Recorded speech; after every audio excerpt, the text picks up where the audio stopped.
বিজেপির সাংগঠনিক বৈঠকে অনুপমকে কার্যত বার্তা সুকান্তর।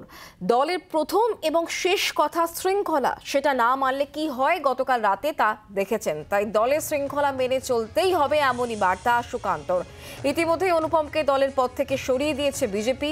কেউ ওপরে উঠতে গেলে তাকে পা ধরে নিচে নামানো হয়। দলের বড় সমস্যা এটাই। বার্তা বিজেপি রাজ্য সভাপতির। শাহী সফরের পরই বিজেপির বৈঠকে ছিলেন না দিলীপ ঘোষ। শাহের ভোকাল টনিকের পর বৃহস্পতিবার ফের বৈঠক রাজ্য বিজেপির। আমরা বিষয় নিয়ে কথা বলে জানবো। কমলাক্ষ আমাদের সঙ্গে রয়েছেন, আমাদের প্রতিনিধি টেলিফোন লাইনে। কমলাক্ষ, বিজেপির সাংগঠনিক বৈঠকে অনুপমকে কার্যত বার্তা দিলেন সুকান্ত মজুমদার। একেবারেই শুধুমাত্র অনুপম হাজরা নয়, অনুপম হাজরার ইস্যুকে সামনে নিয়ে এসে গোটা দলকেই বার্তা দিলেন সুকান্ত মজুমদার। তার কারণ, বিজেপিতে গত বিধানসভা নির্বাচনের পর থেকে এই লোকসভা নির্বাচনের আগে পর্যন্ত সাংগঠনিক ক্ষেত্রে বেশ কিছু দুর্বলতা সামনে এসছে।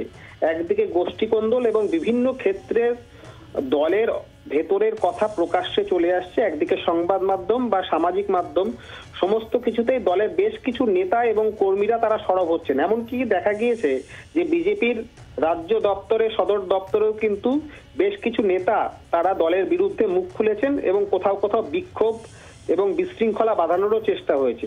গোটা ইস্যুকেই কিন্তু আজকে অনুপম হাজরার প্রসঙ্গ, মানে তার প্রসঙ্গ তুলে নিয়ে এসে আজকে সেই বিষয়ে কিন্তু কড়া বার্তা আজকে সুকান্ত মজুমদারের গলায় আমরা পেলাম। তার কারণ, তিনি যেটা বলছেন যে দলের প্রথম এবং শেষ কথাই হলো ডিসিপ্লিন। তাই সেটা না মানলে কি হয় সেটা গতকাল রাতেই দেখা গিয়েছে। সুতরাং দলে থাকতে গেলে শৃঙ্খলা মেনে চলতেই হবে।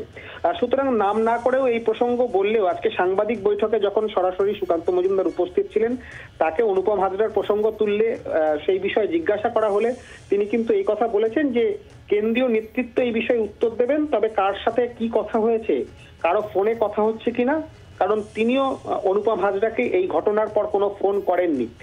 অত্যন্ত কড়া মনোভাব, এটা স্পষ্টই যে রাজ্য নেতৃত্ব এই দলের বিশৃঙ্খলা বা সাংগঠনিক দুর্বলতা ইস্যু নিয়ে এই মুহূর্তে বঙ্গ বিজেপি যে অত্যন্ত কড়া মনোভাব নিচ্ছে, সেটা শাহী সফরের পর আরো বেশি প্রকাশ্যে এসছে। তার কারণ, একদিকে জেপি নাড্ডা, অন্যদিকে অমিত শাহর কাছে কিন্তু এই বিষয়ে বৈঠকে বারংবার বঙ্গ বিজেপির তরফ থেকে নালিশ করা হয়েছে যে দলের সংগঠনের বিষয়ে বেশ কিছু শীর্ষ নেতৃত্ব তারাই দলের ক্ষতি করার চেষ্টা করছেন। সেই নালিশের পরপরই কিন্তু অনুপম হাজরার তাকে যে অপসারণ, সেই ইস্যুটি সামনে আসে।